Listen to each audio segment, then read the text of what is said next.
چھوٹا سا ایک واقعہ سناتا ہوں کہ ہشام ابن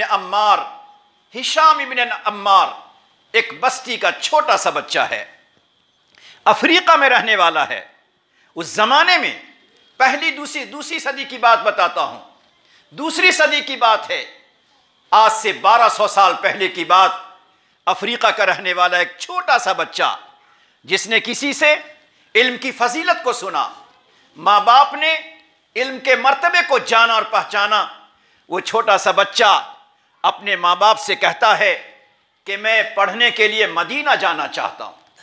اس زمانے میں افریقہ یہ علم کا مرکز نہ تھا، وہاں بڑے بڑے مدارس نہ تھے، وہاں بڑی بڑی درسگاہیں نہ تھیں۔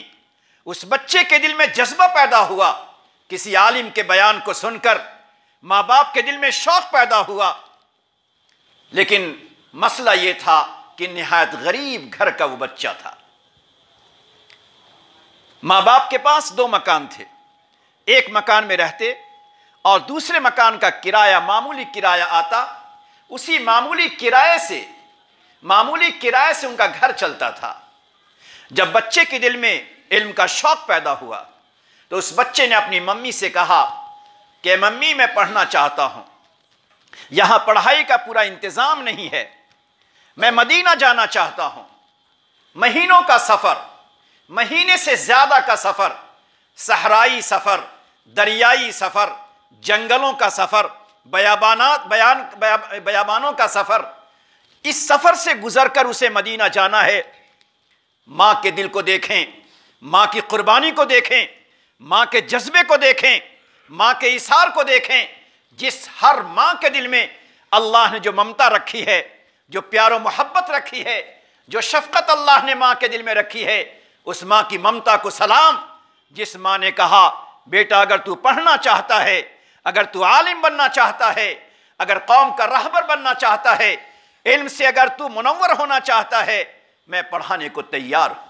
شام ہوئی، کام کر کے مزدوری کر کے باپ شام کو گھر لوٹا، رات ہوئی، اب زوجین میاں بیوی آپس میں مشورہ کرتے ہیں، بیٹا پڑھنا چاہتا ہے، کوئی راستہ نہیں، کوئی ذریعہ نہیں، کوئی پیسہ نہیں، کوئی وسیلہ نہیں، ہم کہاں کو جائیں؟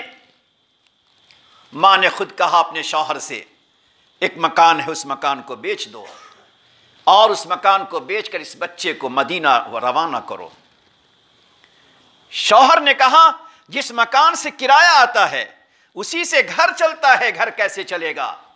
آپ سوچیں ذرا، جب ماں کے دل میں قربانی کا جذبہ، ماں کے دل میں علم کی اہمیت اور عظمت، ماں نے کہا مکان بیچ دیجئے، گھر چلانے کا مسئلہ ہے، میں آج تک گھر سے باہر بلا ضرورت نہیں نکلی ہوں، لیکن مکان بیچ کر بچے کو تعلیم کے لیے روانہ کرو۔ گھر کیسے چلے گا؟ اس عورت نے کہا جو آج تک بلا ضرورت کبھی گھر سے باہر نہ نکلے، اس نے کہا کل کی صبح میں اپنے محلے میں جاؤں گی، اپنے شہر میں جاؤں گی، مالداروں کے دروازے پر جاؤں گی اور میں ان سے کہوں گی کہ میرے گزارے کا راستہ بند ہو گیا ہے، میں آپ کے گھر روزانہ آؤں گی اور آ کر میں صبح شام آپ کے گھر کے برتن کو میں صاف کروں گی، آپ کے گھر تن کو مانجوں گی، میں صفائی اور پوتے کا کام کروں گی۔ شوہر کہتا ہے کبھی تم نے یہ کام نہیں کیا۔ ماں کہتی ہے ایک بیٹے کے لیے، ایک لختے جگر کے لیے ہمیں سب کچھ کرنا ہوگا، ہم تیار ہیں اس قربانی کو دینے کے لیے۔ مکان بک گیا، مکان بک گیا۔ عجیب اتفاق کے قافلہ حج کو جا رہا تھا، ایک قافلہ حج کو جا رہا تھا، ماں باپ نے مشورہ کر کے اس بچے کو اسی قافلے کے حوالے کر دیا۔ آپ سوچیں اس منظر کو، ایک بچہ ہے جو ہزاروں کلومیٹر کا سفر کر رہا ہے، ایک قافلے کے ساتھ جا رہا ہے، چلتے چلتے اسے جانا ہوگا، ایک جنگل کے راستے کو طے کرنا ہوگا، دریائی راستے کو طے کرنا ہوگا، نہ معلوم کیا کیا پریشانی ہوگی، مگر ماں کا شوق، باپ کا جذبہ، اللہ اکبر۔ اس منظر کو یاد کرو میرے ساتھیوں، میرے جوانوں، اپنے لخت جگر کے لیے آج ارادے پختہ کر لو کہ ہمیں بھوکا رہنا پڑے گا، ہمیں فقر و فاقے کے ساتھ رہنا ہوگا، قیا کسر کے ساتھ گزارنا ہوگا، اپنے شوق کو مٹانا ہوگا، مگر ان چھوٹے چھوٹے لخت جگر کو علم سے ہم ضرور آراستہ کریں گے۔ سنیے ذرا، جب گھر سے نکلنے کا وقت آتا ہے، چھوٹا سا بچہ اپنا تھیلا تیار کرتا ہے، ماں اس میں توشہ رکھ دیتی ہے۔ اب وہ چھوٹا بچہ اپنے گھر سے جب نکلتا ہے، بہرحال ایک بچہ ہے، اس کا دل ٹوٹتا ہے، ماں کا دل پھٹتا ہے، اس کی ممتا پر شفقت غالب آ جاتی ہے۔ ماں روتے ہوئے اس کے سر پر ہاتھ پھیرتی ہے، کبھی آنچل سے اس کے آنسوؤں کو پوچھتی ہے۔ بچہ بلکتا بھی ہے، ماں سے چمٹتا بھی ہے، آگے کو بڑھتا بھی ہے۔ ماں اپنے آنچل سے اپنے بچے کے آنسو کو پوچھتی بھی ہے۔ جب تک بچہ نظر آتا رہا، باپ بھی دیکھتا رہا، ماں بھی دیکھتی رہی، بچہ نظروں سے اوجھل ہو گیا۔ قافلہ وہاں سے مدینہ کو روانہ ہوا۔ جب مدینہ منورہ پہنچا وہ قافلہ، امام مالک رحمۃ اللہ علیہ، امام مالک رحمۃ اللہ علیہ وہاں پڑھاتے تھے، ان کا درس ہوتا تھا، درس حدیث ہوا کرتا تھا۔ سارے طلبہ بیٹھ گئے۔ مدینہ کی فضا ایک علم کی فضا تھی، ایک علم کا ماحول تھا۔ بچے اپنے اپنے گھروں سے پڑھنے کے واسطے آتے تھے، طلبہ پڑھنے کے واسطے آتے تھے، سارے طلبہ بیٹھ جاتے تھے، اور بیٹھنے کے بعد امام مالک رحمۃ اللہ علیہ کہتے پڑھو۔ امام مالک فرماتے پڑھو۔ چونکہ بچے، گھر کا ماحول علم کا تھا، گھر کا ماحول پڑھا لکھا تھا، تو بچے اپنے گھروں سے پڑھ کر آتے تھے، تیاری کر کے آتے تھے، احادیثیں لکھ کر لاتے تھے۔ جب کہتے پڑھو تو بچے آگے کا خود پڑھتے تھے۔ جب یہ بچہ کنارے بیٹھا تھا، امام مالک رحمۃ اللہ علیہ کے درس میں پہلی دفعہ پڑھا۔ نہ معلوم اپنے وطن افریقہ سے مدینہ چلتے ہوئے اس بچے کے دل میں کتنی دفعہ ماں کی ممتا یاد آئی ہوگی، باپ کی شفقت یاد آئی ہوگی۔ اب وہ بچہ پڑھنے کو بیٹھا، امام مالک فرماتے پڑھو، تو یہ بچہ کہتا آپ پڑھائیے۔ پھر کہتے ہیں پڑھو، چونکہ دستور تھا، طریقہ تھا، سارے بچے چاہے 50 یا 100 بچے سب کے سب پڑھ کر آتے تھے۔ آج یہ بچہ امام مالک سے کہتا آپ پڑھیے، پھر کہتا آپ پڑھیے، آپ پڑھیے۔ اللہ اکبر۔ امام مالک رحمۃ اللہ علیہ نے اپنے خادم سے کہا اس کو باہر لے جاؤ، اور باہر لے جا کے ذرا اس کو سمجھاؤ۔ خادم جب باہر گیا تو خادم سمجھ نہیں سکا کہ یہ بچہ کہاں سے آیا، کن قربانیوں کے ساتھ آیا، ماں کی ممتا نے کس انداز میں اس کو بھیجا۔ اس خادم نے ذرا اس چھوٹے سے بچے، ہشام ابن عمار نام ہے، ہشام ابن عمار کو ذرا ڈانٹ دیا، ڈپٹ دیا۔ پڑھنے کے لیے آ گئے، ادب معلوم نہیں، درس کا طریقہ معلوم نہیں، پڑھائی کا انداز تجھے معلوم نہیں، اور پڑھنے کے لیے بیٹھ گئے۔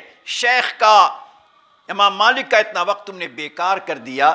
جب ڈانٹ دیا تو اس بچے کا دل پھٹ گیا، اس بچے کا دل پھٹ گیا کہ یا اللہ، میری ماں نے مکان تک بیچ دیا، میری ماں نے مجھے روتے ہی روانہ کیا، اور آج پہلا دن آیا اور پہلے دن مجھے درس سے اٹھا کر مجھے ڈانٹا جا رہا ہے۔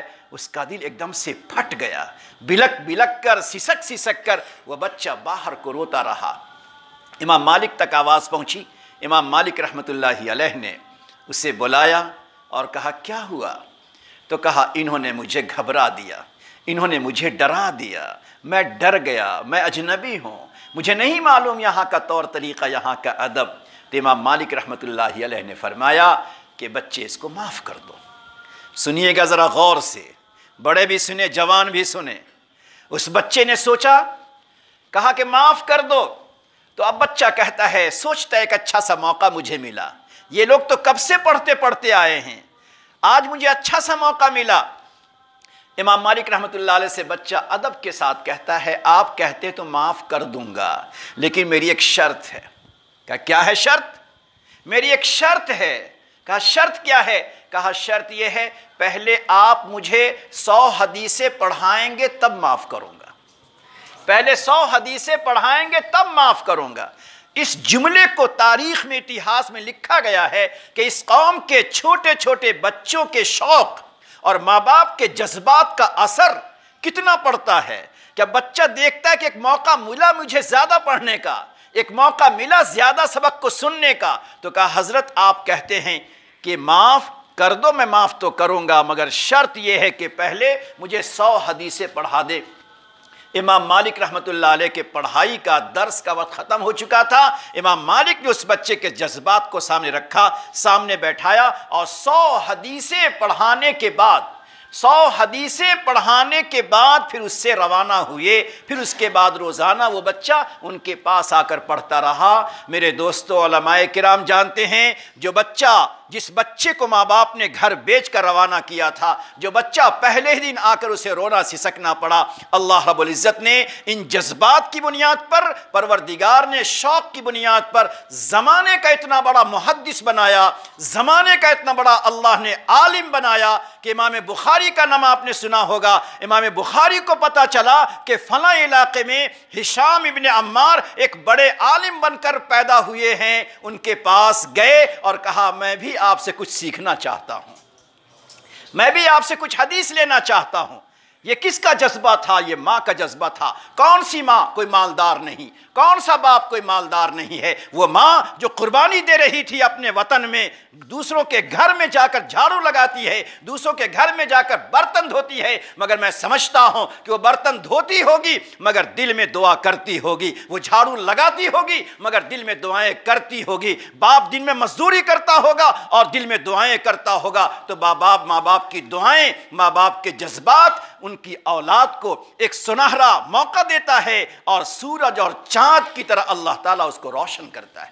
ہم اور آپ اگر یہی جذبہ اپنے دلوں میں رکھیں، یہ ذہن نہ جائے ہمارے اوپر کہ میں کمزور رہا، میں پڑھا لکھا نہ رہا، میرا گھر خوشحال نہیں رہا۔ پروردگار علم الہی کو، اپنے علم کو اپنے بندوں کے دلوں میں اتارنا چاہتا ہے، شرط یہ ہے کہ جذبہ ہو، قربانی ہو۔